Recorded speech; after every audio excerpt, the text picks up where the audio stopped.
Hey guys, Maniac here with Disreader 117. How you doing? Good, you? Good. It's the weekend, and we're here to talk about Halo 4. Now this guy, you know quite a bit about Halo 4. Why don't you tell me? I've been asking you about this for a while. What do you know about Halo 4 so far? Any tidbits you can tell us? Well, in April 2012, Game Informer released their monthly edition of Game Informer. Right. And of course, on the cover of it, Master Chief. And so in it, starting on, for those of you who have had it and haven't looked through it yet, starting on page 38 is a 14-page article on Halo 4. And you've been talking about this article for a while. Yeah, it's been definitely interesting. I haven't even got a chance to read the full thing yet, but I do know a good amount about it. And I know some of the stuff that's been going on with some of the Halo previews. In fact, actually, if you guys are familiar with the Halo Waypoint Twitter feed, which is twitter.com/Halo Waypoint, actually they've started to do, and they use the Twitter feed to notify them whenever they update it. They're doing like weekly updates like Bungie used to do, which is progress reports for Halo 4 as well. And some of the information I'm getting is coming from that. Frankie occasionally writes one, which is traditional. Frankie used to write the Halo 2 updates way back And of course, they already have Rooster Teeth making videos up on Halo Waypoint itself for Halo 4. That's right. That's right. So, so what do you got to? What are they doing? What's the plot line going to be of this new game? Well, so far they're not releasing. They're releasing next to nothing about campaign, but we're releasing everything that we need to know for multiplayer. Right, because apparently Halo's, it's going to be the multiplayer that people are going to be interested in. For me, it's a single player. So, but actually, there's a cool new feature that's coming in, which I'll bring up right after you do yours bit. That I'm really looking forward to. It's a cool new feature that they're bringing in just for Halo 4. It's not been used in the previous Halo games. So we'll start with the campaign since that's going to be a bit shorter. Alright. First of all, the biggest change you can see on the cover, and I'm not sure if you can see this too well, but pretty much Master Chief is in different armor this time. Really, yeah. Yeah, he's now in what I think is called Mark 7 armor, which is a tad bit different as you can see right now. How did he get the Mark 7 armor? We're not sure yet. We're not sure if he's going to start off in the Mark 6 and maybe find some Mark 7 or something on a secret area, on a secret part of the ship or something.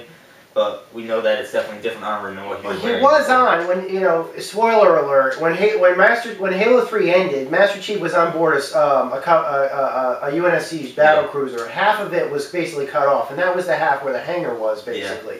The tanks were in there, the warthogs, exactly. So it's possible they could have had a Mark 7 armor in there, but then again, that begs the question: why didn't somebody tell the Chief that it was in there in the first place?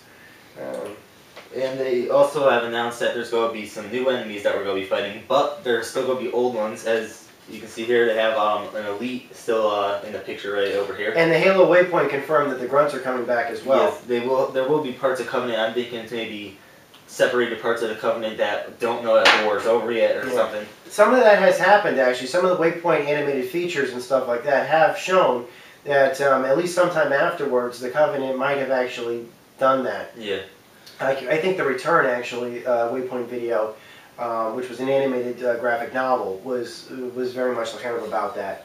From what they've been talking about in here, it seems that this is going to take place between about 2 to 5 years after Halo 3 had occurred. So between 2 and 5 years, Cortana's been watching over Chief. Chief's been sleeping in the Cyro chamber. And it does talk about Cortana in this, and for those of you who don't know, smart AIs such as Cortana die after about 7 years of being alive. Basically, they implode themselves from too much information. Right, and we all know that Cortana, a lot of people have been anticipating this. In fact, actually, there was a guy online who actually made a song called The Death of Cortana, and he was inspired to write it after reading the third Halo novel, the very third one, because he realized, especially one of the subplots of that book was that after the events of the first Halo ring, she had loaded so much data into her matrix from the first Halo ring was that she had a severe processor problem. And a lot of people thought, well, she only has so much of a lifespan, how much has she had so far? And they were anticipating that she could possibly die in a later Halo game or something like that. She didn't die in Halo 2, of course, and she didn't die in Halo 3, but people were seriously concerned that might have actually been it for her. They do announce in here that when Chief does wake up in Halo 4, that she is actually starting to lose her insanity, and that the conversations between her and the Chief are going to be very important to the storyline. Yeah, and the thing was, just two things. One, the first trailer showed clearly, you could hear Cortana's voice in it. She was the one who woke him up. So we know that she's in the game regardless. The other thing was anybody who's seen the Halo Legends videos, in particular the first one, I believe it was called Origins, Halo Legends the first two parts were Cortana basically giving us a history. She was narrating the video, and you saw at the very end of Origins, this basically took place at the end of Halo 3. You know, he's in deep freeze at this point. She's going through the history, just trying to keep her mind busy while, you know, she starts going rampant. At the very end, we see that she starts flashing red, indicating that the rampancy has started to take effect. And that was 2 years ago. That was they teased that before even Halo Reach came out, was that possibility was certainly going to happen. They're not only adding new stuff, they're actually bringing back some old stuff that we didn't have before. The battle rifle is now going to be back in Halo 4. I don't know if that's going to make a lot of people happy, because that rifle was a 3-shot burst rifle. You know that, I know that. A lot of people do like 3-round bursts too. Really? Because a rifle, as far as I know, a real rifle is a 3-round burst rifle. Yeah. That's how I've known my rifles for a long time. And a lot of people have always had complaints about, no, they don't want a 3-round burst rifle, they want a single-shot rifle. So I know that's a matter of taste between a lot of you gun enthusiasts and stuff like that, but I don't mind. So the battle rifles will be back. They're actually bringing back the original assault rifle. I'm not sure if it's going to have the same amount of clips, but it's not looking like the Halo Reach one. It's looking more like the Halo 3 and Halo 1 style that are assault rifle. I like that assault rifle. Yeah. I like the Halo 3 assault rifle a lot. It's definitely a lot more detailed, but it's not doesn't have like the viewing station, how much ammo you have left, like sticking up a bit out of the gun. Really? It's got, see how it's like that there, it's not as, it's kind of more of the Halo 3 type style. It kind of reminds me more of like the Halo 1 almost look, basically. Yeah. It's kind of like a mix of the Halo 1 and Halo Reach. Yeah, and the thing about that was that the Halo 1 weapon, the assault rifle that Bungie considered the Halo 1 or assault rifle, kind of acted more like an SMG than a rifle did. That's why it wasn't in Halo 2, is because they think, okay, if we're going to do an SMG, let's have an SMG. Yeah. If we're going to have a rifle, let's have a rifle. That's why the AR did not appear in Halo 2. Yeah. But by the time Halo 3 came out, they realized that they needed a starting weapon that was going to be perfectly balanced for multiplayer. And what better than a perfectly balanced AR. And let me tell you something, I really thought that, yeah, the Halo 3 multiplayer was great because that weapon was the starting weapon for that. That was a good decision on Bungie's part to have that be the starting weapon in Halo 3.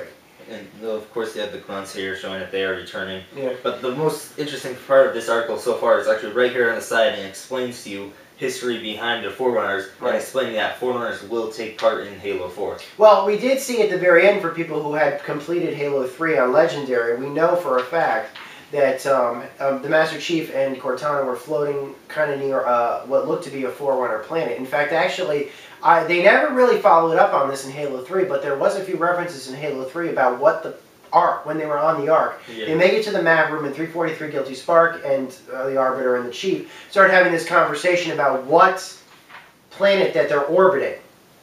And 343 just makes a reference that I always assumed that we were going to be orbiting a shield world, but I never assumed this. Yeah. And he's like, so you don't know anything? So basically Chief uses that as an excuse to start insulting 343.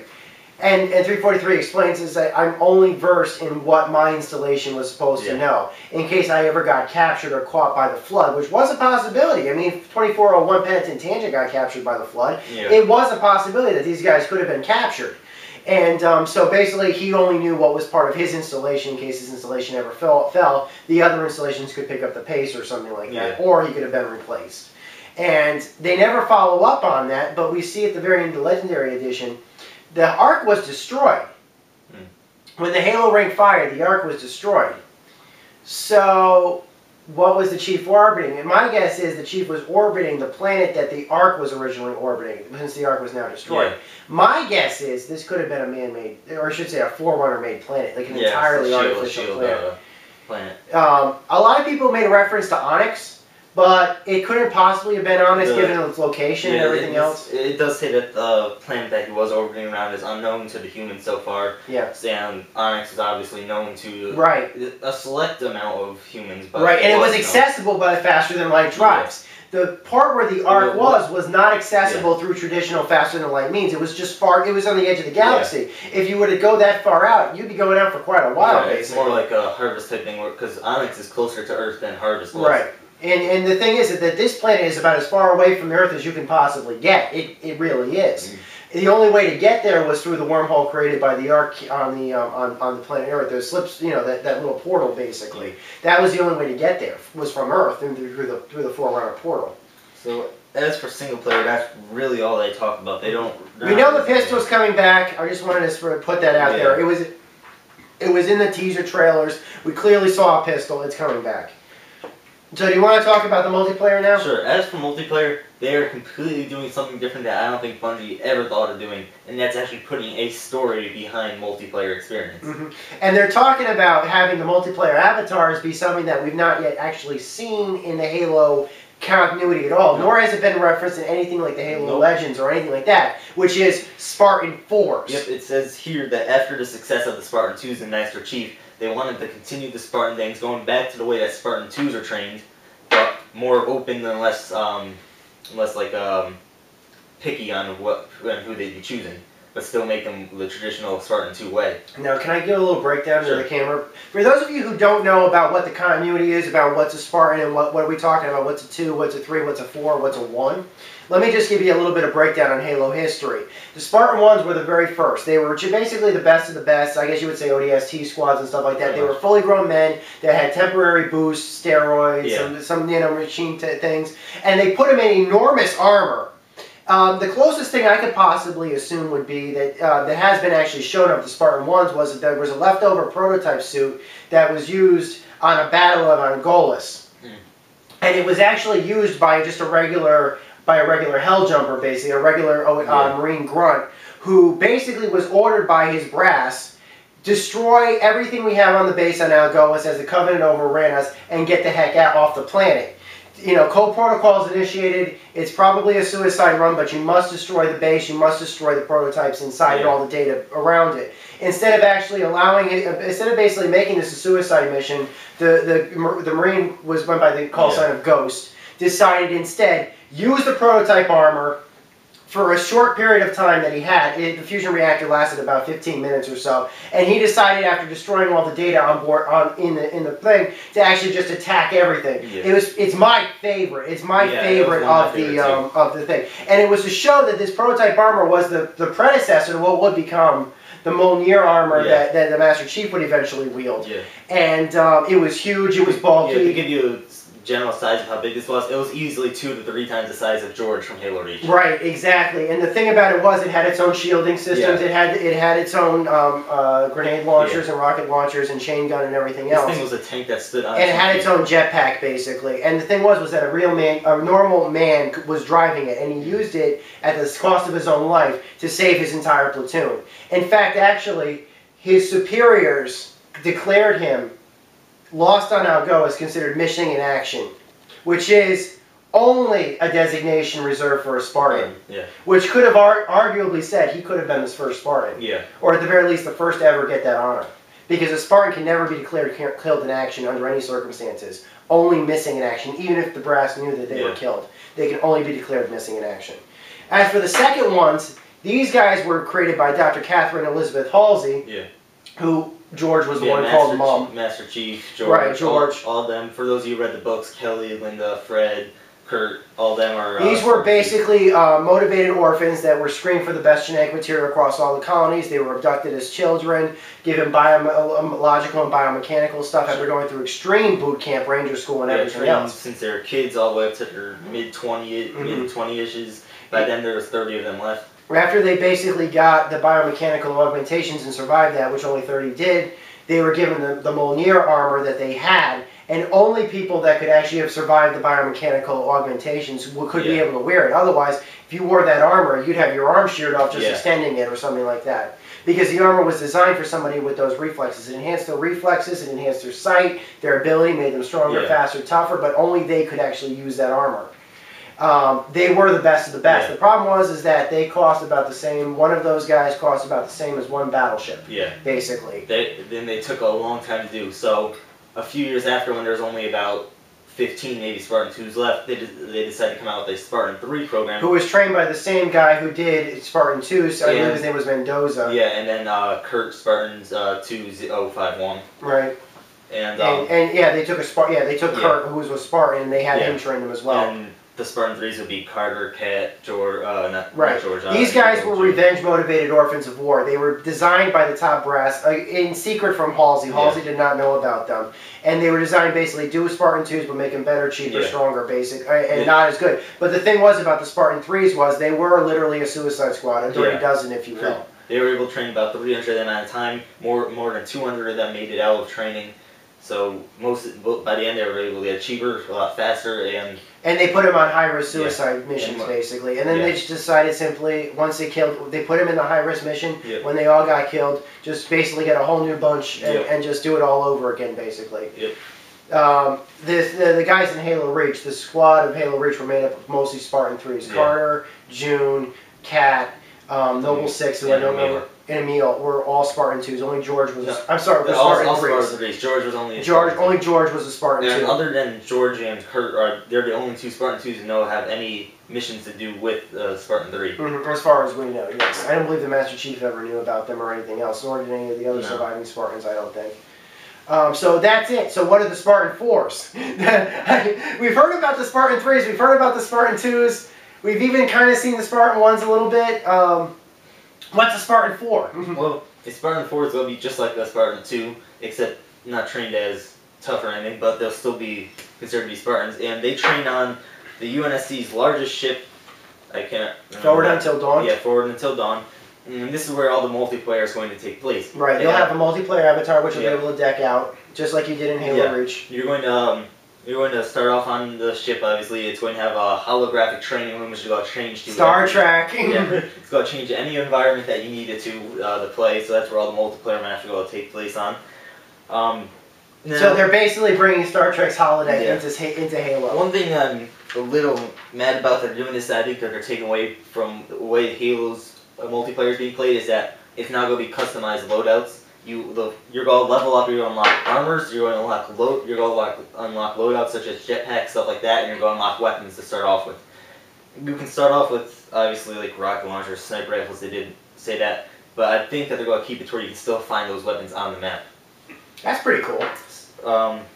Another thing is that they're actually decided to make sprint automatically with the Spartans. That's not going to count as a loadout. You automatically have that no matter what. Yeah, that's useful. I know that was a big complaint I had because I wanted the sprint function, yes, but I mean it was useless in comparison to some of the other functions. But you still kind of wanted the sprint functions along with the other function. And in fact, they said that the chief should be able to sprint infinitely. There's no because he's the chief. Yeah, on the right here you can see the Spartan 4s fighting in multiplayer. And so we're gonna have what kind of game types can we expect? Capture the flag, or we can expect the same type of game modes that we've had from previous Halos. Like and they're also bringing back the DMR. So those of you who still wanted the single shot rifle, they do have the DMR coming back. That's good. That's good. And this is, of course, to show, like, some of these prototypes could have made it off. I mean, I know that for a fact, right after Reach fell, people went back to Reach and checked to see what survived. Not everything survived, but some of the stuff that was pretty good did survive Halo Reach. And of course, did survive Reach. And of course, as if you watch past the credits on Halo Reach, you do see that Reach did eventually bounce back. The humans did reclaim Reach. Unfortunately, they do mention that they are going to be taking out Firefight in Halo 4. But they're actually bringing in something new, which I wanted to talk about because I read about it, and I think this is just awesome. And that is they're going to be having a co-operative campaign, which is designed for them basically to say it's going to take place after the single-player campaign, and it's basically going to be you and a buddy, and the design is going to be that it's going to be made up of chapters. And it's going to basically be released in episodic over the course of like several months or something like that. But the plot, the key to it is that it's going to bridge the gap between Halo 4 and the eventual Halo 5. And there's no surprises there. Everyone knew that Halo 4 is going to be the start of a trilogy. 343 announced that they're coming out with 3 more Halo games. Yes, that's going to be Halo 4, Halo 5, and Halo 6. It's been confirmed, they're happening. And basically this cooperative campaign is going to be awesome because it's going to bridge the gap between Halo 4 and Halo 5. Now, for those of you who want to bridge the gap between Halo 3 and Halo 4, 2 books are currently in production of what's going on between those 2 time periods. I haven't read these yet, so I'm not sure if they're out yet or not, but it's basically Halo Cryptum and Halo Glasslands. That's cool. One's by Greg Bear, the other one's by... Greg Bear is doing the Forerunner trilogy. Greg Bear, he's the name of sci-fi. Like, if you wanted to throw a rock and see what the purest form of sci-fi guy is for these kind of books, he's written Star Wars books, he's written Star Trek books, he's even written a Frontier novel, I believe. Yeah, this guy is science fiction, Greg Bear. And the other one's Karen Travis. And she's also... Karen Travis has also written some of the Gears of War books, I believe. So you want to talk about pedigree, these guys have a pedigree. Well, guy and girl. But Greg Bear actually had this whole story at a couple of years ago back at a Comic-Con, San Diego Comic-Con. He said he used to hang out at Comic-Con back before it was even considered the San Diego Comic-Con. It would just be him hanging out with the guy who wrote Fahrenheit 451. Ray Bradbury, I believe. And it would just be the two of them. And they'd all, and they just, shoot the, just talk about the books and talk about science fiction. And basically just go to the cafeteria at the end of it and just continue to like, wow, that sounds really nice. That sounds like a really nice time. And Greg Bear said he was there from the front. I thought, oh, that is so cool that he'd be a part of that. Because I really respect that. I really think that that's awesome. Other things to look forward to, and since I just want to get back a little bit about the episodic stuff. They did promise that the episodic games, the cooperative, are going to be released over the course of that. It's going to launch with, I believe, 1 or 2 episodes. Probably like an episode 0 and an episode 1 or something. And as they're released, they're all going to be free. They're not going to cost anything for the DLC. And they're not considered DLC or something like that. They're just considered just free download. Exactly. Updates for the right, exactly. So that is awesome because they're expanding the game and they're basically taking a step back because now everybody's charging for anything that's added to a game nowadays, including stuff that ships on the damn discs. So yeah, that's something. That's really something. Also, I'm looking forward to that. I was reading an article on GameRant.com. For those of you who loved Halo Reach and Halo 3 when they did live action videos promoting the thing, now people have been sending us so many emails and letters to them saying that they loved it so much. They're actually releasing 5 15-minute long episodes telling you about what's going to be going on in Halo 4, and this is all going to be live action. Are they going to release it through Xbox Live? I'm guessing. Yes, I think it's coming in through. I think it's going to be coming in through Waypoint, and probably it's going to be posted on YouTube eventually. And I wish they released these through like the Xbox Live Marketplace or something. I think they're going to be doing this every week for 5 weeks before Halo 4 comes out. The last one being probably the week that Halo 4 does come out. And we've pretty much hit the end of the article here. It actually says, this is a 14-page article, and it says, we have more Halo 4 content to share than we can fill in one article. They do announce that there are going to be more Halo 4 articles coming out within the next Game Informers. Yeah, the probably next one is going to be probably around the time E3 comes out, because we just know there's going to be an E3 showing of this game. Yeah. And I'm not going! I missed it. I missed an E3 this year. I'm going to just say it right now. You got the PAX, though. Yeah, I did get to PAX, so I'm grateful to the PAX organizers again. This game is coming out as an Xbox 360 exclusive. Oh, there's some pics of the multiplayer here. I'm really looking forward to it. I'm a huge Halo fan since I played the first one on Halo on the PC so many years ago. What were we going to say about the thing? Oh, what was the little anticipation thing about the little thing we talked about before we started the video, which is that we have a little guess about what might be, just our own little thing. Well, because you and I both played Halo Wars, and we all know for a fact that there's not going to be a Halo Wars 2. No. At least not. Ensemble Studios closed down. Yeah, it did, and that was, I think, very sad because Ensemble Studios was probably one of the best RTS guys on the planet. And that's very sad. But they said we don't know what happened to the Spirit of Fire after Halo Wars. Yeah, which was carrying 3 Spartan 2s at the time. Right. And, and pretty much the crew survived with the exception of Forge. Yeah. And so the question remains, will we see the Spirit of Fire in this new game or some reference? Because they're doing everything they possibly can to just kind of say that this Spirit of Fire is still a dangling plot thread. Because it was in the legendary ending of Halo Wars, you hear that they got woken up, but all the records about them on the Halo Waypoint and everything else all basically say there was at one point a inquiry, but that got pushed under the rugs quietly, basically. So something happened. Yeah. Something happened, and I think Microsoft knows what it is, but they're not telling us yet. Yeah, because if you remember, from the trip from Earth to Harvest takes about, I think it's like a week, 2 weeks in slip space. They're traveling without slip space heading towards Earth. And they don't even really know where they are, basically. No, they just pointed themselves towards Earth, and they're like, okay, let's slowly float this way, which will take them years to get there. Because they don't have their faster-than-light drive anymore. They basically had to give up the nuclear reactor just to get out. Yeah. Because they were stuck in a shield world that had been taken over by the Flood. And for those of you who have read Ghost of Onyx, you can remember that Dr. Halsey and a couple other Spartan 2s along with Spartan 3s were stuck inside Onyx itself, which was a shield world. Yeah. I'm wondering if they're going to bring them back too. A lot of people assumed that was going to happen, but that would have been based on the assumption that the planet that the Chief might be landing on is going to be Onyx, and that's not possible. No. It might be a planet like Onyx, which is a completely synthetic planet. Not a shield world, but like a shield world inside of a completely synthetic planet. But yeah, they're not at Onyx. They can't be. So, when's the game coming out? This will be coming out November 6th, 2012. Mm-hmm. And we'll keep you updated on any more news that comes out. Thanks for watching, guys. This Thank is you. Maniac. This creator. See you guys later. Yeah, over and out.